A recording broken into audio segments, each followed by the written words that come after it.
कहते हैं कि भगवान श्री राम 16 कलाओं के पारंगत थे और भगवान श्री कृष्ण 64 यानी 64 कलाएं टोटल होती हैं और सारी कलाओं में पारंगत थे भगवान श्री कृष्ण।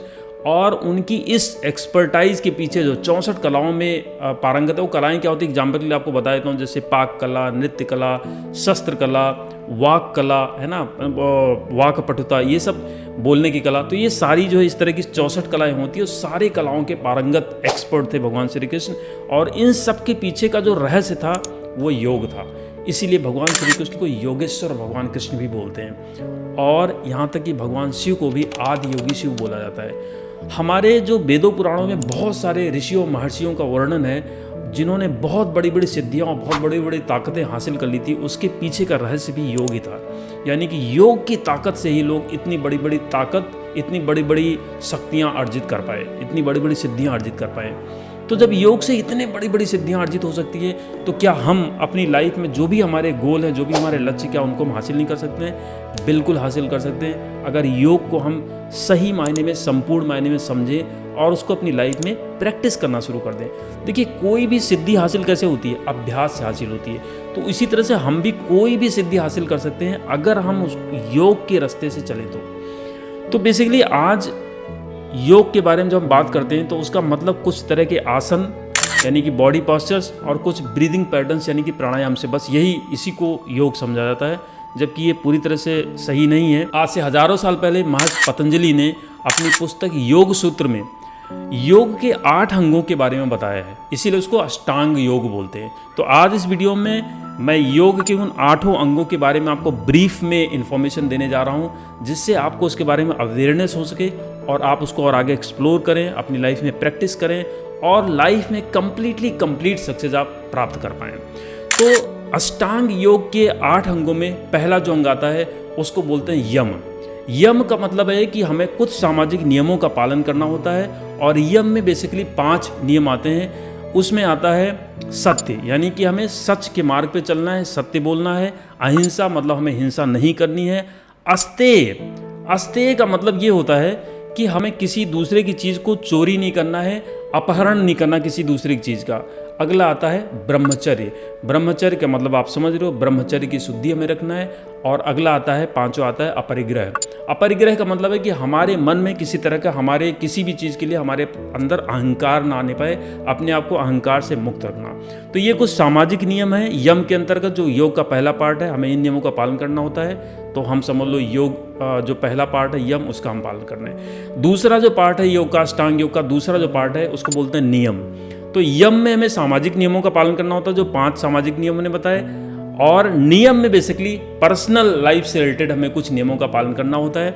और उसमें आता है, सबसे पहले आता है शौच। शौच माने पवित्रता, अपने मस्तिष्क और अपने बॉडी की इनर और आउटर बॉडी की हमें क्लीन रखना है, पवित्र रखना है। तो पहला आता है शौच। नियम में जो दूसरा चीज आता है उसको बोलते हैं संतोष, यानी कि अपने अंदर संतुष्टि का भाव रखना है। और अगला आता है तपस्या, यानी तप यानी तपस्या, यानी तपश्चर्या वाला जीवन हमें जीना चाहिए। अपने कर्म को हम एक तप की तरह लें और उसको उस तरह से काम करें, अपने पूरा मनोयोग उसमें लगा दें, तो हमें जरूर सफलता प्राप्त होगी। इसके अलावा नियम में जो अगली चीज़ आती है उसको बोलते हैं स्वाध्याय, यानी कि सेल्फ लर्निंग, हमारी कॉन्टिन्यूस लर्निंग होती रहनी चाहिए। और अगला आता है प्राणिधान। प्राणिधान का मतलब ईश्वर में समर्पण, एक सरेंडर का भाव अपने अंदर रखना। तो ये था अष्टांग योग में दूसरा, यानी कि हमने नियम बता दिया, यम बता दिया और ये नियम हो गया। तीसरा आता है आसन। आसन का मतलब आप समझ रहे हो, हमें बॉडी को अपने फ्लेक्सिबल बनाने के लिए, उनको हेल्दी बनाने के लिए इसमें अलग अलग तरह के आसन में अलग अलग तरह के आसनों के बारे में बताया गया है। हमें उन पॉस्चर्स, उन आसन्स को हमें करना होता है जिससे हमारी बॉडी फ्लेक्सिबल रहती है, मसल्स हेल्दी रहते हैं और हमारे मन और चित्त की वृत्ति भी शांत रहती है। तो ये हमें करना चाहिए। ये तीसरा योग का जो तीसरा पार्ट था आसन। योग का जो अगला पार्ट है यानी कि चौथा पार्ट है, जिसको हम बोलते हैं प्राणायाम। प्राणायाम एक बहुत ही इम्पॉर्टेंट अंग है अष्टांग योगा में, जिसमें प्राणायाम का शाब्दिक अर्थ होता है प्राण और आयाम। प्राण का मतलब है ऑक्सीजन, हवा, और आयाम का मतलब है उसका आना और जाना, यानी कि हम अलग अलग तरह से अपनी सांस को लेते हैं। प्राणायाम में हम यही करते हैं। बेसिकली प्राणायाम 7 तरह के होते हैं, जिसमें आपका जो मेन होता है कपालभाति है, अनुलोम विलोम है, भ्रस्त्रिका है, उद्गीत है, भ्रामरी है। ये सब अलग अलग तरह से हम अपनी सांस को, अपनी ब्रीदिंग के अलग अलग पैटर्न्स अलग अलग तरीके से लेते हैं, उस पर कंट्रोल करना सीखते हैं और अपने मन को अपनी सांसों से जोड़ते हैं। तो इससे हमारी एकाग्रता भी बढ़ती है, कंसंट्रेशन करने की पावर बढ़ती है, विजुअलाइजेशन करने की पावर बढ़ती है और बहुत सारे इसके फ़ायदे होते हैं। तो हमारे इंटरनल ऑर्गन्स होते हैं वो भी बहुत हेल्दी और स्वस्थ रहते हैं, हमारे आंतें इससे हेल्दी बनती है। तो प्राणायाम के बहुत सारे फ़ायदे होते हैं। तो ये था अष्टांग योग में चौथा पार्ट प्राणायाम। अगला आता है प्रत्याहार। प्रत्याहार में हमें क्या करना होता है कि हमें अपनी जो पांचों इंद्रियां हैं उनको बाहर की दुनिया से हटा के उनको अंदर की तरफ उनको मोड़ना।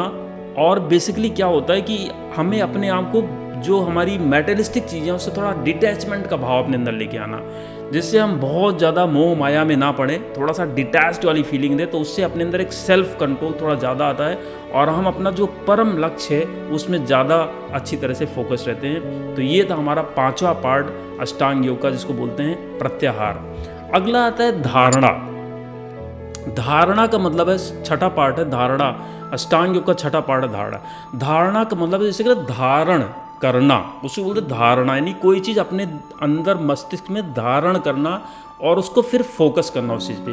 वो कोई भी एक सब्जेक्ट हो सकता है, कोई विषय हो सकता है, कोई पिक्चर हो सकता है, कोई विजुअल हो सकता है, कुछ भी हो सकता है।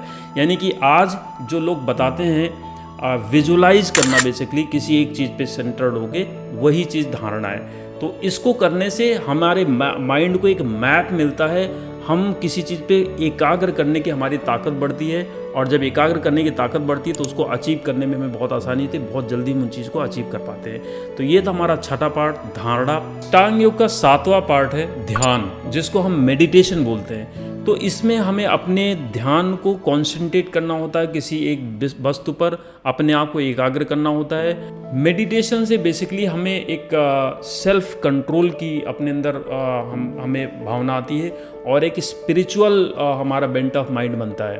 तो इससे हम बड़ी बड़ी प्रॉब्लम्स को बहुत शांत तरीके से, बहुत अच्छी तरीके से टैकल कर सकते हैं, हैंडल कर सकते हैं। हमें कोई हमारे अंदर एंग्जाइटी या स्ट्रेस जल्दी नहीं आती है।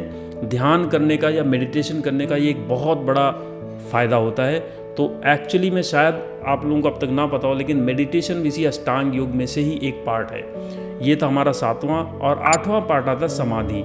समाधि मतलब जहाँ पर हम समाधिस्थ हो जाते हैं और अपने आप को उस परम ब्रह्म से मिला देते हैं। यानी कि जो इनफाइनाइट कॉन्शियसनेस है, जो ये यूनिवर्स में एक इनफाइनाइट कॉन्शियसनेस दौड़ रही है, उस कॉन्शियसनेस के साथ हम अपने आप को मिला देते हैं, उसमें अपने आप को तिरोहित कर देते हैं। और बेसिकली समाधि का मेन मकसद है मोक्ष को प्राप्त करना।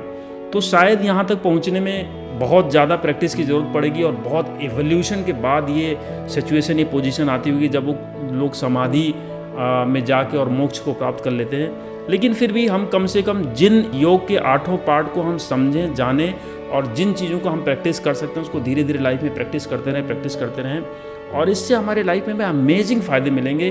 क्योंकि हमें सेल्फ कंट्रोल रहेगा, हमारे अंदर मोरल पावर रहेगी, हमारी मेंटल और फिजिकल फिटनेस ज़बरदस्त रहेगी, गोल पर फोकस करने की पावर बढ़ जाएगी, अपने आप में आपको बहुत लीडिंग एज दे देगी। तो इस तरह से अगर हम योग के आठों पार्ट को समझें, इनको लाइफ में प्रैक्टिस करें, तो हमारे लिए कोई भी गोल, कोई भी पर्पज़ हमारी पहुँच से दूर नहीं रहेगा। So that's it from today's video. अगर ये वीडियो आपको वैल्यूबल लगी हो, अच्छी लगी हो, तो आप प्लीज़ इस वीडियो को लाइक कर दीजिएगा। चैनल सब्सक्राइब नहीं किया हो तो सब्सक्राइब कर लीजिए और नोटिफिकेशन बेल को ऑन कर लीजिए। और अगर ऐसी कोई और आपको वीडियो चाहिए तो प्लीज़ आप कमेंट में मेंशन कीजिए।